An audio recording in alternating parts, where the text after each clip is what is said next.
Woke up in a pretty optimistic mood this morning. Lately it's been kind of dour, like affected by the location I'm in and the work that I'm doing, and like I've been talking about for all these videos, just a pity party.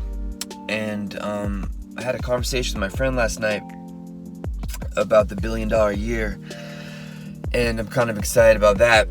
The essential premise is you design where you want to live for a year, and based on where you are, that's going to inform you on what you'd like to do there. And then once you understand where you'd like to be and what you'd like to do, and you look into it, you realize how easy it is to actually manifest that. Like if you wanted to live in Spain and take pictures with the DSLR, your subconscious may be prohibiting you by thinking that, a DSLR is $1,000 and Spain's etc., and it's not responsible and blah blah. So the fears keep you basically tied down to an apathetic life where you're reacting instead of responding. So that was pretty cool. Otherwise, just in terms of Christ consciousness, being oblivious to the surroundings and grateful for the ability to render service within the surroundings, and especially karma. So karma means action, literally, action, reaction. So pleasure and pain is where karma live. Pleasure is desiring sense gratification, and pain is desiring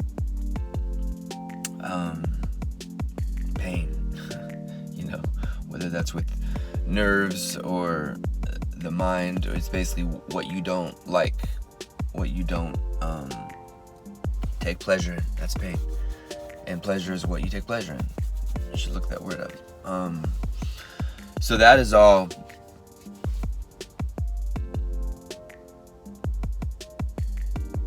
So that is all pity party.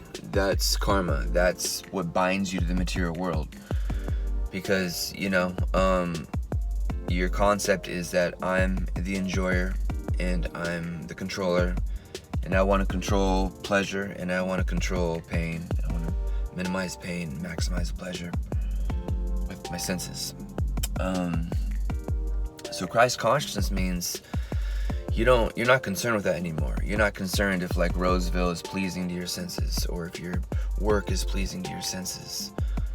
It doesn't matter. You are designed to serve, and that's it. And so I'm gonna take a pause here and get some smoothie. Okay, so where was I?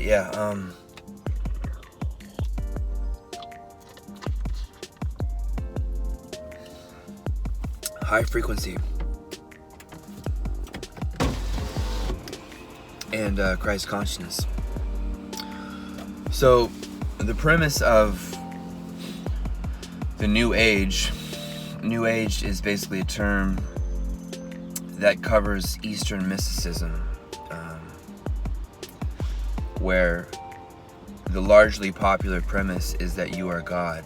And so this disease has trickled into modern Christianity. So modern Christianity is teaching that you are God also, and that Jesus is God. And God died for you. It's a mess. And none of it makes any sense really when you look at it. And it's all materialistic. Modern Christianity is based on bounty, like enjoying your senses, and salvation, continuing to enjoy your senses after the death, and being in the club that gets to enjoy, right? Because if you're in the club that gets to enjoy, then whoever is selling you that club gets paid well. So it's a cult, and it's selfish because it's based on, if I convert you, I'm a little bit less afraid if I get 100 people to agree with me. So it's all selfish, and it's all built on fear, and it's all disgusting. And so is the law of attraction. And The Secret was based on this premise, you know. And I remember I was in Chico. I remember exactly. I was in Chico with a couple girls watching it, and they were just enraptured by it. And I'm just like, dude, they're just trying to attract like material enjoyment. They're just trying to attract like things they want, like power. And I just want to attract a house. I remember I was like, I'm gonna go attract some ice cream from the freezer. They got kind of annoyed at me. I'm gonna go attract like some pizza bagels, you know. It was immediately corny to me. So impersonal yoga means union. Impersonal yoga is based on Kundalini. It's based on your sexual energy. It's wrapped around your spine like a snake, a coil. It's moving your sexual energy, and you, the soul, with it, through your chakras up to your crown chakra. You, the soul, actually travel up to your crown chakra, and then you're able to blast out through the crown chakra, the Brahma Rudra, into the Brahman effulgence, the white light. But this is a temporary experience because we're bound by love and service. So we merge with the effulgence is Krishna's halo, Krishna's vibe, chi, Krishna's chi, for some specificity here. And so we can merge with that and experience the fact that we're not the body and the mind. And it's I haven't experienced it myself, but I hear that it's very beautiful and peaceful. And he allows us to do that. But because we're bound by service and love, and that's really where our pleasure is, not just like realizing that we're not pain, right? Like, it's kind of like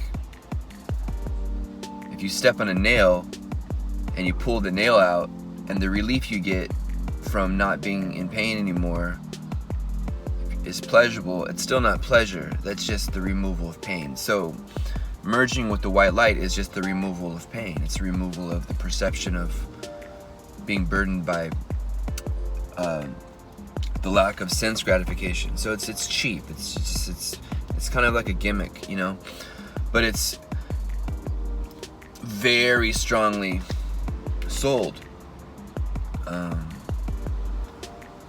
but in kind of a cheap way, because they don't really understand it. Like Buddhism, there's this like kind of gimmicky, cheap way to be a Buddhist, but you're still enjoying yourself, and you're still kind of, you know, controlling what you want, designing things the way you want. You know, it's just virtue. You know, just like with the masks and the vaccines, like they create their own virtue, and they want to be right, so they hang out with people that are right, and then they all support each other in the virtue of being right, of being good people. That's a whole nother like segue. If you want to be a Buddhist and an impersonalist, then your life is spent sitting under a tree and meditating silently and minimizing sense enjoyment and practicing this Kundalini yoga. It's not fun. It's not sensually joyful at all, you know. So Krishna came, and Lord Chaitanya came to say, hey, like, joy is in relationships. You can eat food, but if you offer it to God, then it becomes transcendental, it becomes purified. Like, you can offer anything. You can offer your work to God, and it becomes purified. So you're not receiving karma from that. So that's Christ consciousness, is that you work under the pleasure of Krishna, and you don't gain positive karma, and you don't gain negative karma, and all the karma that you've incurred up to that point becomes burnt. So you don't incarnate back based on your selfishness to enjoy and escape pain. And so when you're situated in this consciousness, which you can be at any moment, because we're eternal beings, as soon as you want to be in that loving service consciousness, you can. So it's really quite a relief, you know. You don't have to carry this bag on your back, because you know what, like, even if you did something terrible, even if you killed 100 people, and you had a moment of clarity and a moment of pure love, and you fell to your knees in horror, you know. Yeah, relatively speaking, there is going to be a karmic penalty for that. But if you're loving God, then it doesn't matter. Like, if he wants you to incur a penalty for what you did to all those other bodies, then it's just another day in the park. It's just another day for service, and you just take it. And you're like, okay, well, if this is what you want, if this is what is necessary, but it's not affecting you, and so you become oblivious to fear. And this is how you actually help people, right? Like, if you're terrified that your girlfriend is you're identifying her as a body, and you're terrified that she's going to leave you because you're enjoying her body and her mind and how she laughs, and you like the pleasure and you don't want to lose the pleasure. If you're invested in that, then you're actually using that person for yourself. You have a selfish vest in that relationship, and so it's brittle. It's built on a house of cards, you know. And it's not really love, because you're using that person and you're fearful that what you're getting from that person is going to be gone. So it's fake. But if you actually love Krishna, then you can see that this person, this soul in this girl body, is a servant of Krishna and is only happy when she loves Krishna. So your relationship, you and this girl, soul in the body, it becomes like a friendly competition of helping each other develop your love and service with Krishna. So you're not dependent on each other, and your source of joy is not on each other, and the little like enjoyments you get from behaviors, you know. Men love femininity and femininity loves masculinity traditionally. It's not based on that. It doesn't matter. And so if this soul leaves the body, it doesn't faze you. It's like, okay, well, you're no problem. Like, you're fine. You're good. Like, carry on. You're with Krishna. Like, you're connected. It's not a big deal. And so you don't lament. You don't carry on for days and days and days. I lost her. Like, none of that. You're good. You're fine. You know everything's fine. Like, you did your work. You did your job. You helped her connect with Krishna. She has no fear. Now Krishna is setting her up for the next adventure, whatever that may be. So that's real Christ consciousness. That's real bhakti. Bhakti means loving devotion. The bhakti yoga. You have karma yoga. You've got gnana yoga. You've got ashtanga yoga. You've got hatha yoga. Bhakti yoga means, that's what Christ was teaching, is loving devotion.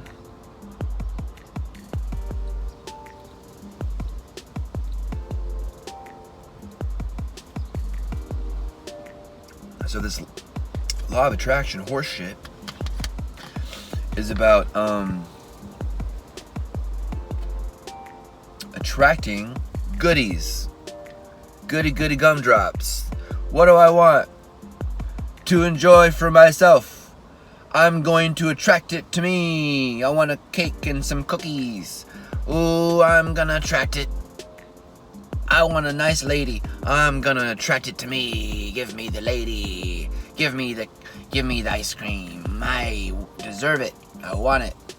And I'm gonna get it. And I'm gonna think about it, and I'm gonna get it. It's really sad, man. It's really hollow, you know, because you get that thing and you're not satisfied. Because you have the three material calamities. You've got fear, because you don't have a material thing. Fear, because you lost the material, because you think you're going to lose the material thing. You're scared of losing the material thing. You got it, and you're afraid you're going to lose it, and then you finally lost it. And so you've got hundreds of these things cycling around all the time, and what you're doing is you're jumping like a frog from a lily pad, and you're running. You're sprinting away from the reality that these fears are going to catch up to you, and you're going to run out of them, and you got nothing to distract you. You've got no more dopamine, and you're going to sit there, and all the things that like you thought were bringing you pleasure, eventually it's all going to dry up. You're going to be sitting there, and you're going to be like, fuck, and you're going to be miserable, because it's going to dawn on you that like the women you're chasing, the car you're chasing, all these things that you're chasing, the pleasure of like lording over your children and parenting, dominating them, there's no joy in any of it, you know? So that's what old age does. Old age teaches you, like, yeah, you're gonna lose all these things you're attached to. Like the pleasure of dominating your kids is gonna dry up because now they're on their own domination cycle and they're not communicating with you all that much. And you're sitting in an empty nest and you're just desperate for them to come over with their kids because you're so fucking lonely. It's a tragic existence, you know, and that's what the law of attraction is setting you up for. It's bullshit. It's a con, and it's atheistic at its core. And it's anger at God. It's perpetuating anger at God. It's perpetuating envy and self-pity because you're not God and you're not the fucking controller, but you want to be. That's why you're in the material world. It's because you want to be the controller. It's like basic math. You came into this body under this mind because you want to control. You want the illusion that you're enjoying. So this whole new age movement, this like, oh, goddess energy, it's just about like, it's controlling and enjoying, but bullshitting yourself that like you're spiritual and you're a good person because, oh, I know I'm not the body. Who fucking cares? The body dies every 7 years, man. That's why the body isn't like fucking 2 feet tall. It died. It's gone. And in 7 years, your body's gonna die again. It's like, who cares? Ooh, I'm not the body. It's like, it's not that deep of a realization. It's an important one, but don't like grandstand on it and put yourself on a pedestal and then be more selfish and then use it to actually be more toxic and think that you have a position of knowledge and you're gonna educate people on fucking frequency and epigenetics.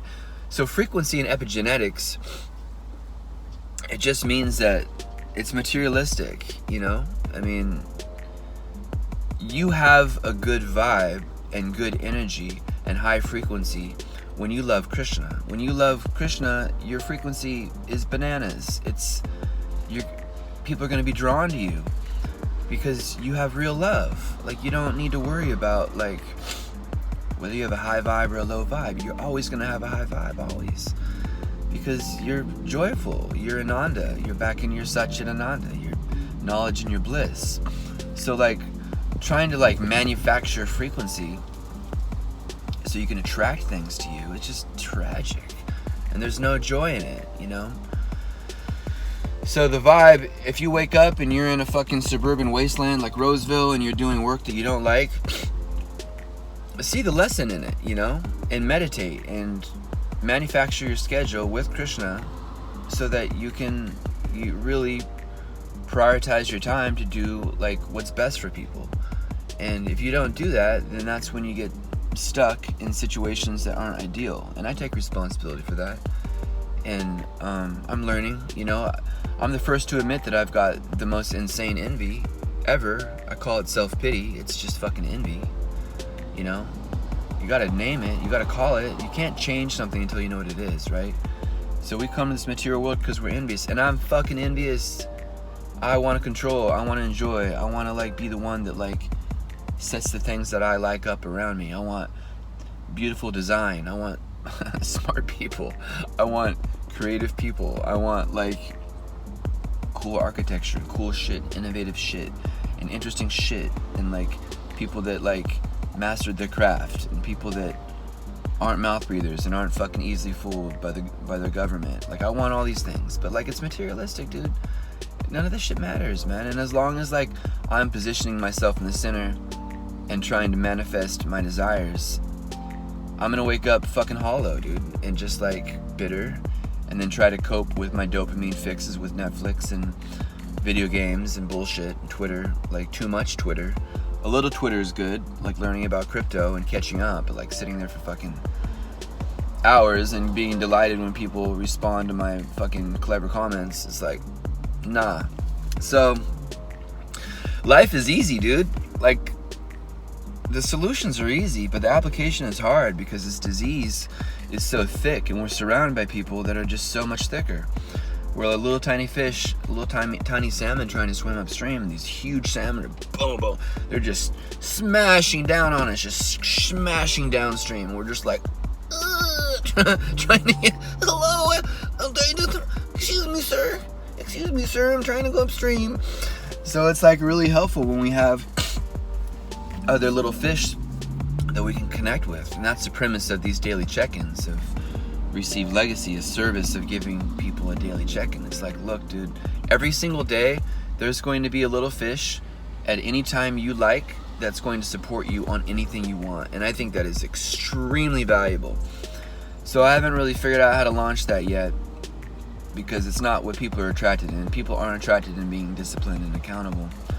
But I'm thinking, if I can really spend attention with my small little circle and give people value for free and help them, like, bro, like, that's what it's about, loving service. If I'm not helping the people in my circle be better and deal with their self-pity and help them with their achievements, it's like, what the fuck am I trying to do? Like, I'm trying to scale it to strangers. It's like, that's not how community works. Like, community starts with who you know and builds out. So I'm really kind of interested in the idea of community and serving the people that I know, that I have actual relationships with, and then building that and building my own community around that. And I think that's where my circle of trust is. So that's the vibe. And man, it's about the schedule. It's like, all right, well, what's next? And keeping that schedule designed and keeping track of it half hour by half hour. And you know, if you have wasted time or time that slips by you, that's pity, that's self-pity, that's enjoyment, that's you trying to be God. Straight up, dude. And there's no other way to fucking look at that. And that's the vibe. Let's go.